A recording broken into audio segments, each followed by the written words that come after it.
Thanks, Tom. Well, this is what you call the graveyard shift. After you've had food and seminars and one thing and another, so I'll try my best to keep myself awake and keep you awake over the course of the next half hour. So, we question, just maybe to keep you awake, chat about this with your neighbour for 20 seconds. Out of all of the people who are alive today, who do you most admire? But all the people who are alive today, some of you are pointing to yourselves. Out of all the people who are alive today, who do you most admire? All right, 20 seconds, chat to your neighbour, go.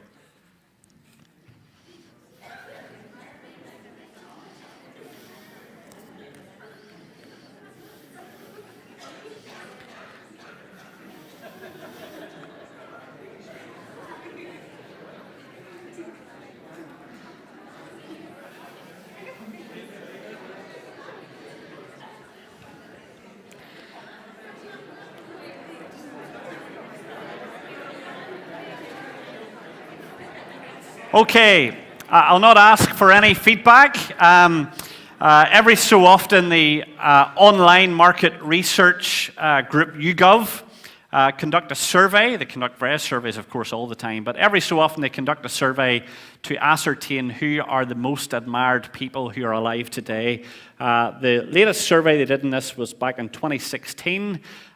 They surveyed people in 30 countries across the world, and so they came up with the most admired person in the world. But they also then broke it down by various countries. So let's take the men first. So this is, now bear in mind this is 2016, kind of late 2016. Here were the top 10 admired people, admired men in the United Kingdom. Who do you think was number one? Anyone want to hazard a guess? Number one may surprise you. All right, I'll put up the top 10 list. Most admired men in the UK back in late 2016. Top of the list, Stephen Hawking, which may come as a surprise to you, the theoretical physicist. Huge respect, it seems as well, for David Attenborough, okay, the broadcaster and naturalist. Now, of course, well in his 90s. Barack Obama was well up there in 2016. Prince Harry was more popular than Prince William, and you can see down the rest of that list. Woman, most admired woman in the UK back in 2016. Any guesses? The Queen. All right, you're right. Now, when you see this list, if they were doing the same thing today, this list, I think, would be different, one individual in particular. Most admired woman, Queen Elizabeth II. Second one, the lady with the almost unpronounceable name, Malala Yousafzai, who of course is the young Pakistani activist for freedom of female education. She came second. I don't think the third one would be there if they were doing this survey today. Aung San Suu Kyi, who of course is the leader of Burma, and with the whole plight of the Rohingya refugees and her silence over the whole thing and their treatment, I'm not sure if she would make it up the list at all this time. But there are the top 10 most admired women in the UK back in late 2016. When it came to the world, who do you think was the most admired man in the world? Across the 30 countries, who do you think came out top of the list? Obama, close. I think he came second. Trump. All right. No, not quite. Donald Trump. Here's the answer. Bill Gates, founder of Microsoft and, of course, philanthropist. All right, Bill Gates he was regarded as being the most admired man in the world at that time, and most admired female. Any guesses? I wonder, was she in the list? She was in the top 10 of... Here she is, Angelina Jolie. Angelina Jolie, American actress, filmmaker, and a humanitarian. I think it was Angelina Jolie who directed Unbroken. Anyone seen Unbroken? Yeah, great film. Louis Zamperini and all that. Fantastic film if you haven't seen it. Well, we're continuing to think for the next few minutes about being captivated by Jesus, gazing upon Jesus again, so that our thoughts might be captivated by him and perhaps even our hearts rekindled with love and affection and desire for him. And because, as I said this morning, we become passionate about that which captivates us. And this morning from Colossians 1, we thought about Christ, the cosmic Lord, created all things, sustains all things, died for all things, is the goal of all things, is before all things. But for the next few minutes, I simply want us to think about Jesus of Nazareth. Specifically, I just want us to think together about what an incredibly impressive person Jesus of Nazareth was and is. And I want to suggest to you that there has never been anyone in the history of the world, and there will never be anyone in the future of the world as impressive as Jesus of Nazareth. So this morning we're very much thinking about the divine Christ, the divine one. This session we're thinking about just Jesus of Nazareth, Jesus the human being, the man, and what an impressive figure he was and is. We're going to read from a few verses just from Mark chapter 1. We're not going to slavishly go through these verses or anything. I'm really just reading them by way of introduction to what I'm going to say and maybe to help us conclude at the end. But Mark chapter 1, reading from verse 16 through to verse 20, and then a couple of verses from Mark chapter 2. So Mark 1, reading from verse 16 to verse 20. As Jesus walked beside the Sea of Galilee, he saw Simon and his brother Andrew casting a net into the lake, for they were fishermen. "Come, follow me," Jesus said, "and I will send you out to fish for people." At once they left their nets and followed him. When he'd gone a little farther, he saw James, son of Zebedee, and his brother John in a boat preparing their nets. Without delay he called them, and they left their father Zebedee in the boat with the hired men and followed Jesus. And then chapter 2, verse 13. Once again, Jesus went out beside the lake. A large crowd came to him, and he began to teach them. As he walked along, he saw Levi, son of Alphaeus, sitting at the tax collector's booth. "Follow me," Jesus told him. And Levi got up and followed him. So we look at the life of Jesus, we see that there was something just so magnetic about Jesus. Jesus had such a draw factor to him. People just couldn't help but be drawn to Jesus. Yes, of course, Jesus was God in the flesh, and so he performed many miracles which revealed to people that he was God, and so it's no wonder that people were drawn to him. But even at a very basic human level, even at a Jesus of Nazareth level, there was just something so compelling, something so magnetic about Jesus. So we read there a few moments ago from Jesus calling his first disciples, Simon Peter and his brother Andrew, and then James and his brother John, all fishermen. And Jesus walks past them and he says to them, "Come, follow me." And they leave everything and they step out and they follow Jesus. And then in chapter 2, we read of Jesus calling Levi.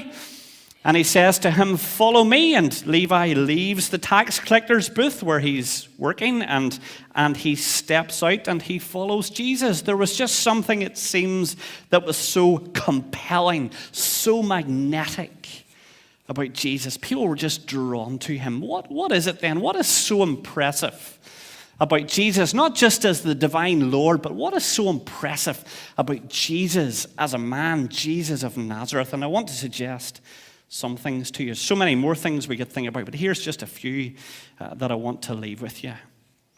First of all, I want to suggest that Jesus was a man of immense strength.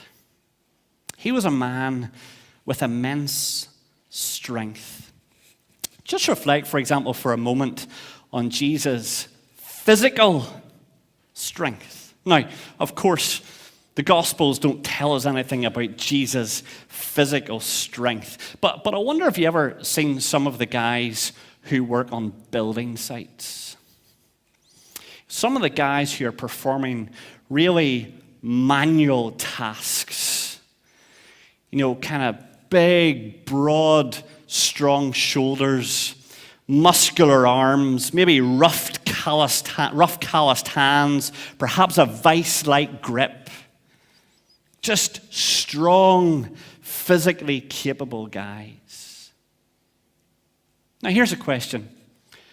What was Jesus' job for the majority of his life? Apart from the last 3 years or so, when he, of course, was involved in his public ministry, what was Jesus' job for the majority of his life? Anyone want to tell me?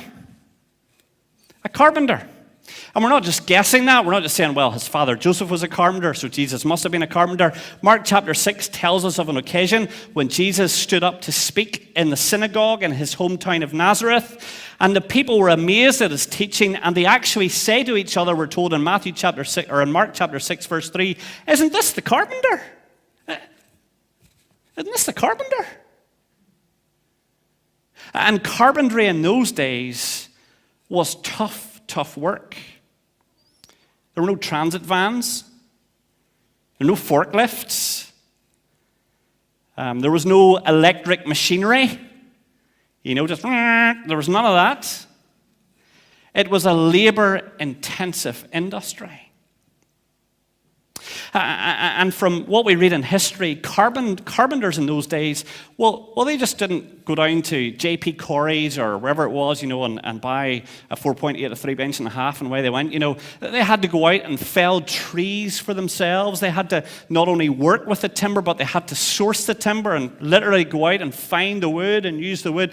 It was a very labor-intensive industry. And we're also told that many of them, or most of them, did their own masonry and stonework most of the time. And if I can put it very bluntly, had Jesus not been physically capable, he quite simply wouldn't have lasted in the trade. It would have been too physically demanding. And I remember another occasion when he wasn't very happy with all of the financial shenanigans which were going on in the temple. People were buying and selling and so on and so forth. And Jesus, we're told that he goes in and he drives the people out of the temple and he overturns the tables of the money changers. Now, I would suggest to you that if Jesus had simply been a wee waif of a figure, who does he think he is? But they didn't. And then remember how towards the end of his life, when Jesus was savagely beaten, he was flogged with a whip that had pieces of metal, of course, attached to it and bone, and it tore right into his flesh. And many, many victims of crucifixion didn't even survive until the point where they were taken to the cross. They died during the verberatio, the terrible flogging that came before it. Jesus didn't. He survived. He was even forced to carry his own cross to Golgotha, and of course he did need help with that. But had Jesus not the physical strength, he wouldn't even have got to the length of the place of his crucifixion. I'm not saying that we worship Jesus for his physical strength, but I think it is just worth mentioning it. Particularly for some of the guys here. We can have this impression of gentle Jesus, meek and mild, who walked about wearing a white gown that looked like something that came from a Daz doorstep challenge, and as one who had very soft hands. That's the impression that sometimes we can get of Jesus from things we see and things that we read and things that we listen to. It's all a bit nice. But I believe that Jesus of Nazareth was a guy who had a bit of physical strength and resilience about him. Some might call him a man's man. But what impresses me about Jesus isn't just his physical strength. That's almost an aside. But think of Jesus' mental strength. For anyone who is in any kind of leadership position, you'll know how emotionally demanding it can be. Whether it's in the workplace, whether it's around church, wherever it might be, it can be a very emotionally demanding responsibility. It's emotionally demanding giving away to others, and that's particularly the case whenever your ideas and whenever your approaches are being resisted or being rejected. And you know, Jesus' leadership and Jesus' teaching was very often met with flat-out resistance, particularly by the religious authorities of the day. They asked him trick questions to try and embarrass him and catch him out. They often muttered about Jesus behind his back, and sometimes they challenged him head on. They often twisted some of the things that he said, and very often they spread half-truths about him or just do whatever they could do to try to discredit him. Sometimes they even physically intimidated him.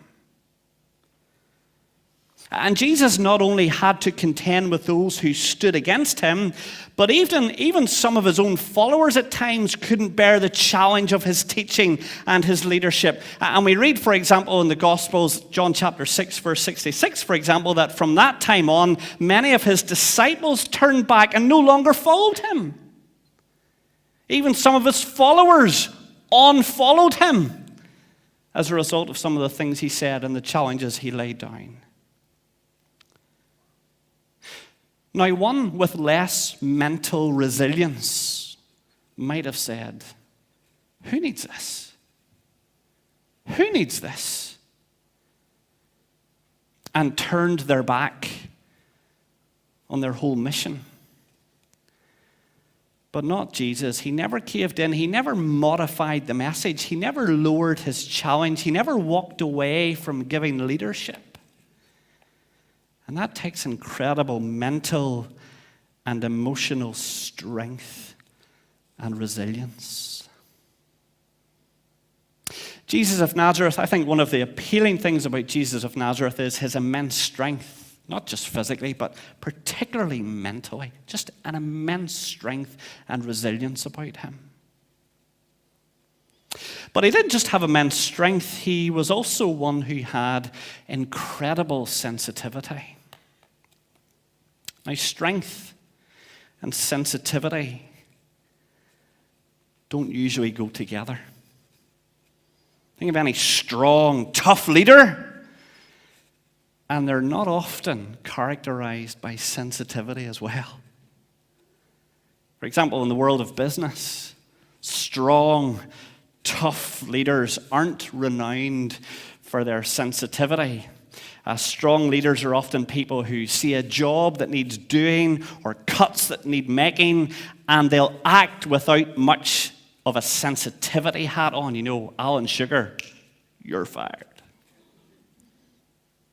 Or the world of sport. Strong leaders in the sports field aren't often marked by sensitivity.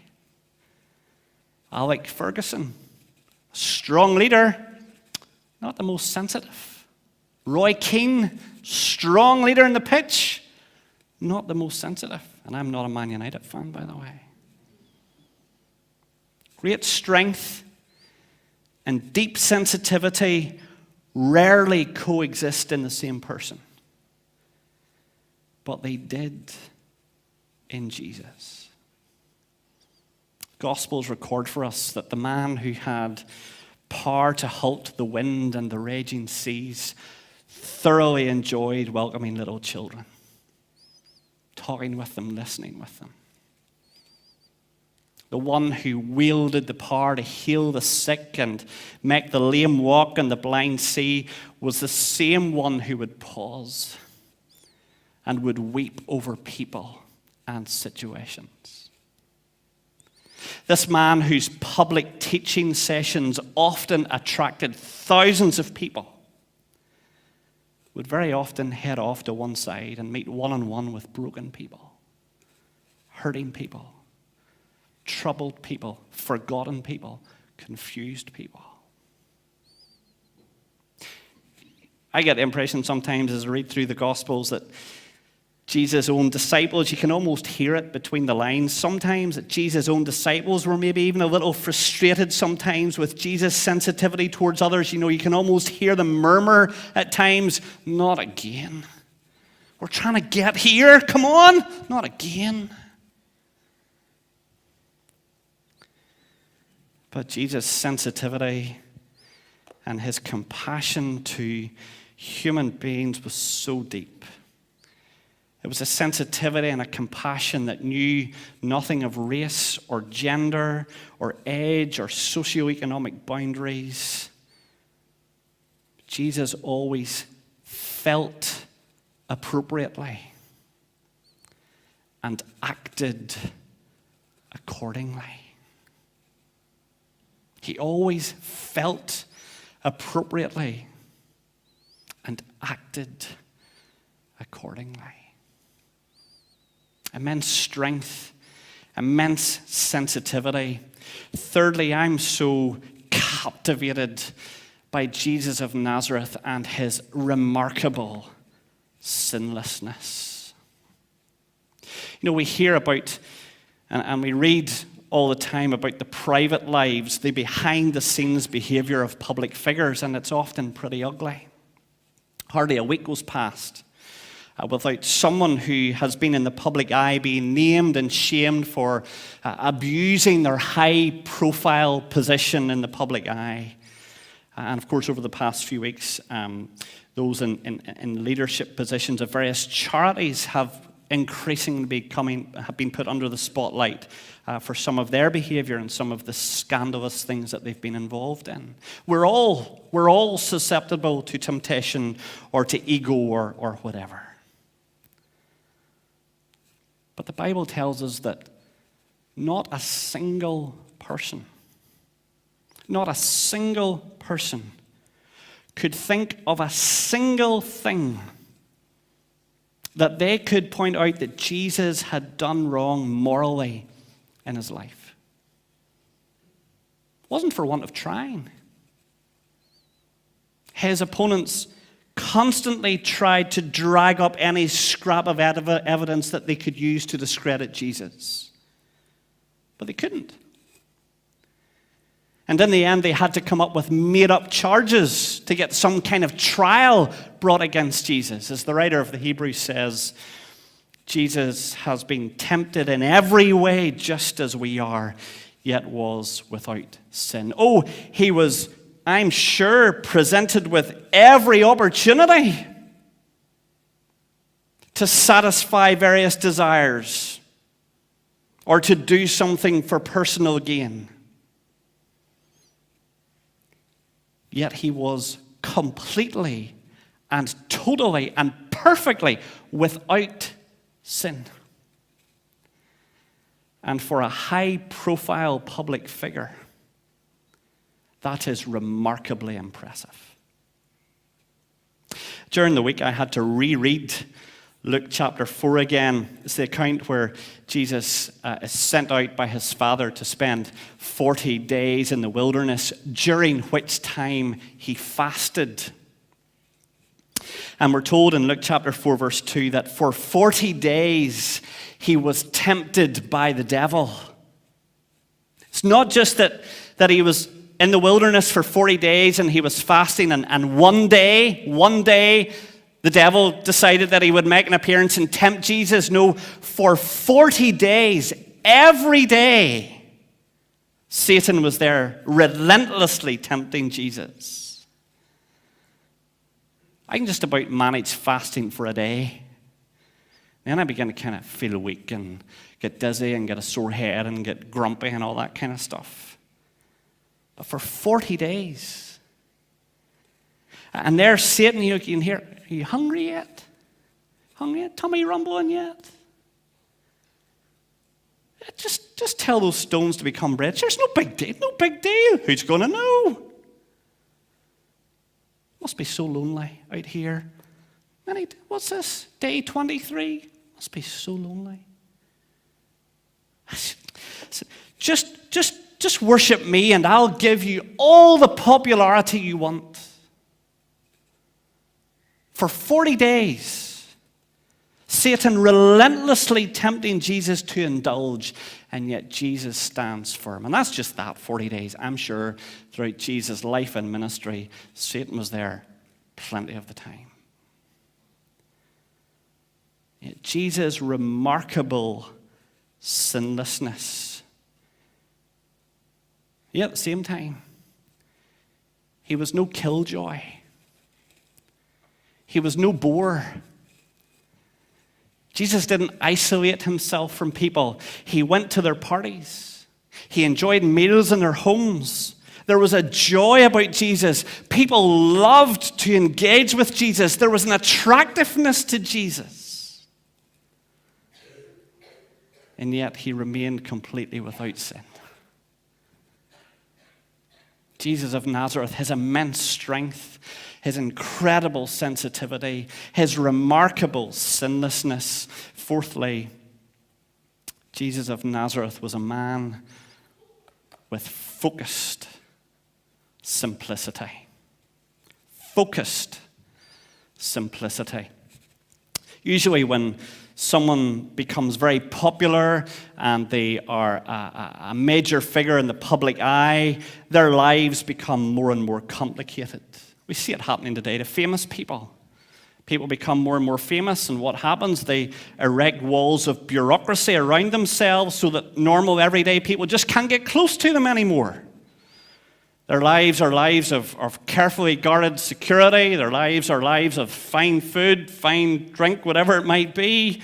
And eventually they become increasingly and increasingly and increasingly out of touch with people out in the street.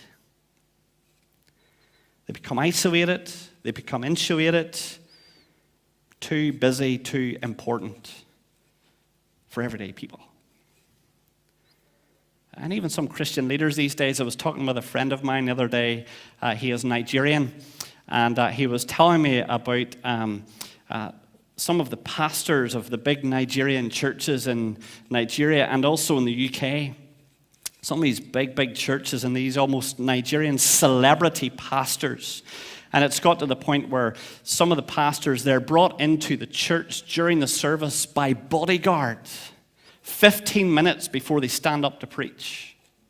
So all the worship's happening, whatever, 15 minutes before they're due on stage to preach, bodyguards bring them in, they stand up, they preach, and then before the service is over, they're chauffeured back out again by their bodyguards. No one can get close to them at all. That never happened to Jesus. It could have. There were times when people made moves to make it happen. We want to crown you as king. But Jesus wouldn't let it happen. He made another choice. He made a radical choice because despite his enormous popularity, at times thousands of people coming to hear him, Jesus stayed accessible to normal people. He walked the dusty roads like everybody else. He ate the common food that everybody else ate. He made himself available to people. He didn't amass great possessions for himself. He chose a life of focused simplicity. Why? Quite simply this. Because people mattered to him. And he wanted to be so accessible to people. People mattered above all else. A life of immense strength, a life of incredible sensitivity, a life of remarkable sinlessness, a life of focused simplicity. And finally, we could talk so much more, but finally, I'm so drawn to Jesus. Here's the curveball. You thought they were all going to begin with S, but I couldn't think of this word. I couldn't think of a synonym for this word that began with S. His amazing grace. I think it was William earlier on who mentioned the funeral service of Billy Graham, which took place this week. I didn't see the funeral service. I just caught little parts of it on Twitter. And one of the little 3-minute or so clips of Billy Graham's funeral service that I caught on Twitter was a little tribute that one of his daughters, Ruth Graham, paid to him. Now, Ruth Graham had been married for 21 years. After 21 years of marriage, and this is what she talks about in her tribute, after 21 years of marriage, her marriage ended in divorce. She's talked in the tribute about how at that time she was devastated, she floundered, she openly admitted that she had done so much wrong herself in that marriage. But soon after her divorce, after 21 years of marriage, she moved town, she moved different church, so on and so forth. And soon after, she met a handsome widower whom she began to date, quote, fast and furiously. She talked about how her children didn't like the guy. Her mother and father weren't so sure about him. Her father phoned her from Tokyo and said, "Hey, Ruth, darling, let's just slow this down. Let's just think about this. Let's take a little bit of time, get to know this guy. Let us get to know this guy. Let's just slow things down and just have a think about this." Well, she said during the tribute, she said, but what did they know? What did they know? They didn't know what it was like to be divorced with kids. And so she says, stubborn, willful, and sinful. I married this man on New Year's Eve. And within 24 hours, I knew that I had made a terrible mistake. After 5 weeks, I was afraid of him. And so I ran. And then she goes on to talk about how she wanted to talk to her mom and dad. She said, so I set out to go and talk to my mom and dad. She said it was a two-day drive to get there. And as I was driving to see my mom and dad, questions swirled around in my mind. What was I going to say to Daddy? What was I going to say to Mother? I'd been such a failure. What were they going to say to me? We told you not to do it. You've embarrassed us. And then she spoke about how she drove around the last corner of the mountainside where her parents lived. She drove around the last corner before she arrived at her mother and father's driveway. And she says, as I rounded the last corner, my father was standing there, waiting. And as I got out of the car, he wrapped his arms around me and said, welcome home. There was no blame. There was no shame. There was no condemnation, just unconditional love. She continued, my father was not God, but he showed me what God was like that day. When we come to God with our sin, our brokenness, our pain, our failure, our hurt, God says, welcome home.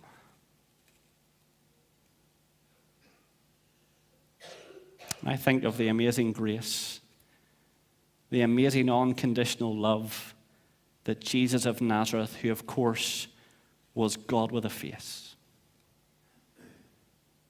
I think of the amazing grace and unconditional love that he displayed to so many people. For example, John chapter 8, a woman is caught in adultery. She's paraded before Jesus, semi-naked probably by the Pharisees, who are using her in some attempt of their own to trap Jesus. How is Jesus going to respond to a woman like this? And you'll probably recall how in that encounter, Jesus eventually says to this woman standing before him in shame and disgrace and embarrassment, he says, I don't condemn you. Go now and leave your life of sin. Think of Jesus walking along one day and there's a little dude up a tree called Zacchaeus who nobody liked, whose life had been far from ideal and far from perfect and has lived a life of ripping people off, one of the most shameful, disgraceful people in that particular community in which he lived. Jesus walked past one day and says, Zacchaeus, come on. Come on. I want to eat with you. Or think of Jesus as he hangs on a cross, beaten, bruised, bloodied, battered beyond human recognition. And yet he prays, Father, forgive them. for they don't know what they're doing. Jesus of Nazareth. His immense strength, his incredible sensitivity, his remarkable sinlessness, his focused simplicity, people mattered. His amazing grace and unconditional love. So we could go on and on and on. I'm captivated. I don't know about you. And just as we close, this same Jesus invites us to walk through life with him. What is a disciple? Quite simply, one who walks through life with Jesus. Jesus said in Mark chapter 1 to Simon, Peter, and Andrew, James, and John, Mark chapter 2 to Levi, he said, "Come follow me." In other words, I want you to come and walk through life with me. So they were captivated by this Jesus, and they set out on a journey of beginning to walk through life with him. And as followers of Jesus, what are we invited to do? Quite simply, to walk through life with this same Jesus. Well, it was okay for them. They had Jesus physically present with them. How can I walk through life with Jesus? Well, I can walk through life with Jesus as I listen to his word. And as I listen to his word, I ask the Holy Spirit that the mind of Christ might fill me. And I can walk through life with Jesus not only as I listen to his word, but as I remember that as I seek to walk through life with him, he lives within me. Disciples of Jesus are those in whom God lives by his Spirit. The same Jesus who overcame every temptation and was perfectly obedient. This same Jesus who had such sensitivity and compassion. This same Jesus who felt the right things for the right occasions and always acted appropriately. This same Jesus to whom people mattered. This same Jesus who displayed such amazing grace. This same Jesus who created and sustains all things. This same Jesus lives in those of us who have trusted in him and who follow him. And I don't think it's an understatement to say that you will never have heard anything as incredible as that truth in your life ever. This same Jesus lives in you. You have been supernaturalized. He lives within you. And he invites you with his help to walk through life with him. Do you need strength in your life? Not. If you want that kind of strength, go pump some iron. Do you need mental resilience? Do you need emotional strength? Not so that you won't feel, but so that you feel the right things for the right situations. Do you need strength in your life? The same Jesus of immense strength lives in your life by his Spirit. Ask him. Need to grow in the sensitivity department? The same Jesus who displayed perfect sensitivity and compassion lives in your life by his Spirit, and he wants you to walk through life with him. Ask him. Struggling with temptation? This same Jesus who lived a remarkably, perfectly sinless life lives in you by his Spirit. Ask him, Lord Jesus, you've said that I can walk through life with you. Lord Jesus, help me. Your life too cluttered and too busy? The same Jesus who lived a life of focused simplicity because people matter to him more than stuff and more than anything. This same Jesus can fill your life with the focused simplicity that he had.